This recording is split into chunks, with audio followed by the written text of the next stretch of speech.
Hello guys, in this video I am going to show you how to set the contact method in the Zap-Map application, but first I just want to mention, don't forget to subscribe to my channel, because at 10,000 subscribers I am going to show you my whole YouTube revenue statistics and growth strategy, as well as how to make money online.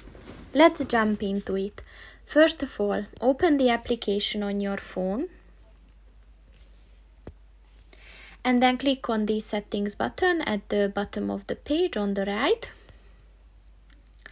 And at the account section, click on the contact settings button. And within this section, look for the what contact methods would you like to use question. And as you can see, you can select email, phone, text, or post. So just click on the one that you want to use and then click on the update button and the changes are saved.